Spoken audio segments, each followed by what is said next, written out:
Bismillahirrahmanirrahim. Assalamualaikum warahmatullahi wabarakatuh. Alhamdulillahirabbil alamin. Allahumma shalli ala sayyidina Muhammad wa ala ali sayyidina Muhammad.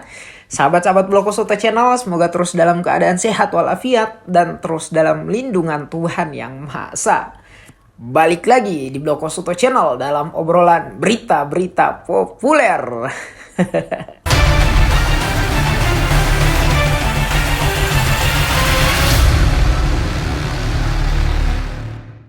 Ada isu terkait dengan penambahan jumlah kursi kementerian di rezim kepemimpinan Prabowo Gibran yang akan datang nanti, ya. Hal ini kemudian mendapatkan sorotan pro kontra baik dari tingkatan elit politik sampai dengan masuk pada obrolan masyarakat. Bagaimana tidak? Ide ini dianggap adalah upaya pengembangan dari janji kampanye Prabowo Gibran untuk merealisasikan program makan siang gratis. Bahkan Gibran sendiri ketika ditanyakan, beliau tidak membantah dan terkesan seperti menegaskan bahwa akan ada penambahan kursi kementerian dari jumlahnya 34 menjadi 40, ya. Gibran mengatakan bahwa pada pertemuan mereka kemarin yang dibahas secara spesifik adalah tentang kementerian yang khusus mengurusi program makan siang gratis ini, ya. Bahkan kalau mau dilihat dari beberapa tim mereka yang menguatkan tentang ide dari penambahan jumlah kursi kementerian adalah Wakil Ketua Umum Gerindra yaitu Pak Habibur Rahman.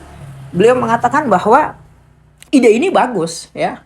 Melihat bahwa Indonesia adalah negara yang besar, oleh karena itu kita butuh bantuan dari banyak pihak.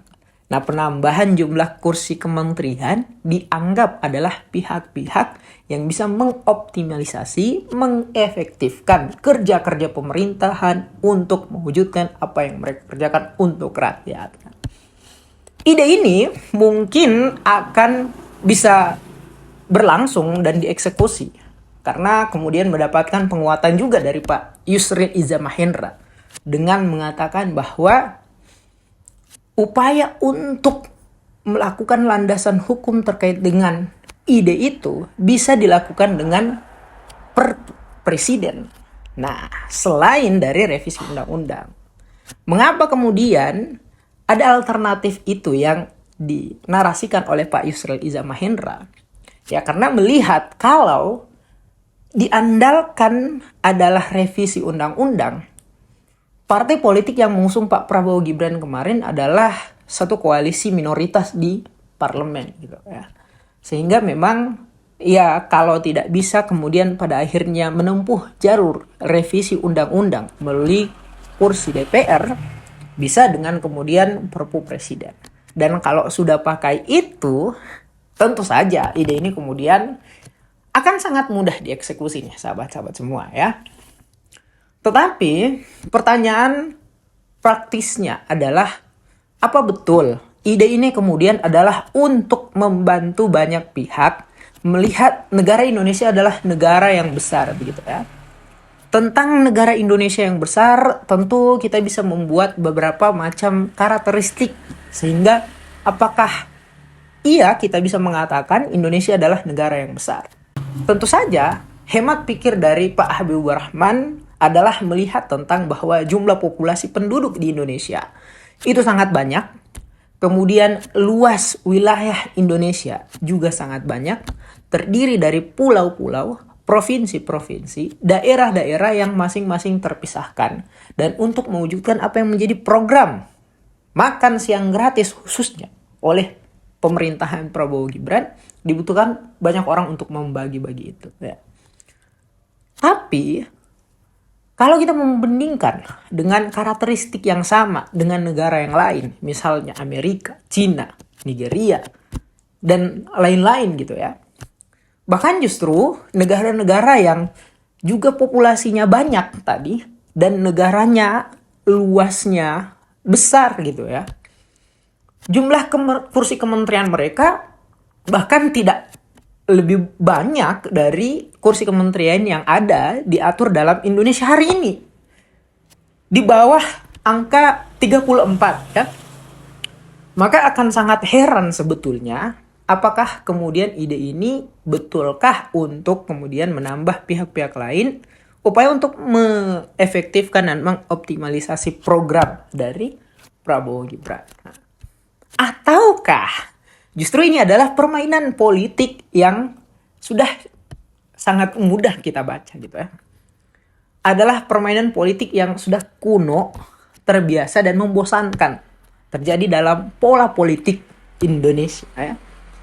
Di mana melihat beberapa tahun kemarin dan hari ini sepertinya melalui ide itu Prabowo Gibran membuat satu pola yang sama dengan cara yang berbeda, adalah bagaimana mereka menarik lawan-lawan politik mereka kemarin untuk bisa diajak berkoalisi, ikut dalam lingkar kekuasaan, upaya membagi-bagi kue bagi selain orang-orang yang kemudian mendukung mereka adalah kepada lawan-lawan politik mereka.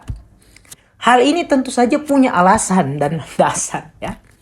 Melihat bagaimana pola politik Indonesia yang kalau pemilihan presidennya diusung oleh beberapa partai memenangkan kontestasi pilpres tersebut, tidak otomatis kemudian juga partai yang mengusung ini menang dalam kontestasi pemilihan legislatif ya. Sehingga kalau kata Bung Adi Praitno ya, seorang politik mengatakan bahwa ya inilah yang terjadi di Indonesia. Bagaimana seorang yang terpilih di kursi pemilihan presiden itu, tetapi kemudian partai yang mengusung dia adalah partai yang mempunyai koalisi minoritas di pemilihan legislatif. Sehingga untuk mewujudkan political will dan memuluskan kerja-kerja pemerintahan dibutuhkan agar adanya partai-partai yang menjadi lawan politik bisa masuk bekerja sama sebagai koalisi untuk mewujudkan political will dari pemerintahan yang sedang berlangsung. Nah, singkatnya adalah sahabat-sahabat semua, kami ingin mengatakan bahwa ya ide ini memang adalah upaya untuk membagi-bagi kue satu dan untuk menarik lawan-lawan politik ya. Mengingat pola politik Indonesia yang hari ini bilang melawan, besoknya melempam. Nah, ini satu peringatan juga nih buat partai-partai yang kemarin katanya ingin mengusung perubahan, perbaikan, perlawanan, dan lain sebagainya. Yang sudah disakiti oleh Mukidi ya. Kok hanya sekedar jatah menteri atau jatah kursi apapun gitu ya. Kalian ya mau-mau saja untuk kemudian menarik ludah kembali. Oke, politik itu dinamis, nggak apa-apa ya. Bagi orang-orang munafik mungkin ya hal demikian dianggap adalah bagian dari bentuk politik itu dinamis ya. Sehingga kalian melupakan bahwa dalam politik ada prinsip-prinsip kebenaran, kebaikan, condong pada hal-hal positif yang selalu kalian pegang teguh ya. Hari ini elit berpesta dengan segala macam pola dan caranya. Rakyat yang kemudian mencoba untuk mengusung, yang kemudian adalah orang-orang yang kalian tarik kemarin untuk memilih kalian, hari ini justru kalian kesampingkan, kalian lupakan. Tidak ada sarana-sarana untuk kemudian menarik suara rakyat. Apakah partai kalian yang kemarin didukung oleh rakyat, entah sepenuhnya atau sebagian, kalian akan mendengarkan suara rakyat itu sehingga suara itu kemudian menentukan sikap politik kalian? Kan nggak ada sampai sekarang gitu ya. Nah, selain itu sahabat-sahabat semua, bahwa dalam proses pemilihan umum terlihat memang pasangan Prabowo Gibran adalah pasangan yang tentu saja sangat banyak utang politiknya ya. Adalah dengan mengukur biaya kampanye mereka, tim orang di belakang mereka yang mendukung mereka, sehingga utang-utang politik ini kemudian mereka bisa bayarkan dengan membagi-bagi kue kepada orang-orang yang bersedia mendukung dan membiayai serta mengendorse mereka ya. Bagaimana tidak kita bisa melihat ya para cukong-cukong ya, para oligarki yang berada di masing-masing pasangan calon kemarin, tetapi justru yang paling banyak memang pasangan calon nomor urut 2, sehingga memang kecurigaannya adalah upaya penambahan kursi kementerian itu adalah untuk membagi-bagi kue kepada orang-orang yang kemarin sudah ya mendukung sebagian atau sepenuhnya gitu ya. Sehingga menjadi utang politik dari Prabowo Gibran dan dibayar dengan jatah kursi kementerian ya. Dan yang ketiga adalah mungkin faktornya permintaan dari orang-orang yang lebih dekat dengan Prabowo Gibran dan kemarin berada pada sikap mendukung Prabowo Gibran selama proses pemilihan umum. Misalkan saja Pak Joko Widodo ya, sosok yang sangat besar faktornya untuk memenangkan pasangan Prabowo Gibran ya. Tidak hanya dari Pak Jokowi sendiri yang mengatakan itu, tetapi di banyak kesempatan bahkan Prabowo sendiri yang mengatakan kemarin beliau memang lawan saya, tetapi hari ini beliau menjadi guru politik saya ya. Nah, beberapa media berita kan memberitakan tuh bahwa ada permintaan dari Pak Joko Widodo tentang kursi kementerian paling tidak sebanyak 4 kursi ya. Begitu juga dengan Partai Amanat Nasional ya, yang sudah mencederai ideologi, sikap, cara berpolitik mereka dengan tidak malu-malu menampilkan gaya politik kemunafikan, gaya politik membosankan ya, pakai perangkat kekuasaan, pakai ketua umum partai mereka untuk membagikan bansos ya. Dengan dalam pembagian bansos itu mereka mencoba untuk mengkampanyekan secara tersirat pasangan calon tertentu ya. Dan hari ini ya kita lihat ya, ada berita yang memperlihatkan bagaimana Partai Amanat Nasional mengundang Pak Prabowo, dan di kesempatan itu Partai Amanat Nasional mendoakan agar mereka bisa mendapatkan jatah kursi kementerian paling tidak 4 juga ya. Nah, singkatnya nih sahabat-sahabat semua, kalau saya adalah menafikan segala macam apa yang menjadi pembenaran-pembenaran dari tim Prabowo Gibran terkait dengan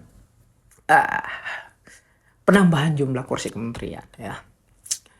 Sebetulnya rakyat akan lebih respect aja ya kalau para elit-elit politik ini ya lebih jujur dengan apa yang menjadi niatan mereka ya. Termasuk dengan ya jujur aja kalau penambahan jumlah kursi kementerian itu adalah upaya untuk membagi-bagi kue dan upaya untuk menarik lawan politik agar bergabung dengan tim kalian ya.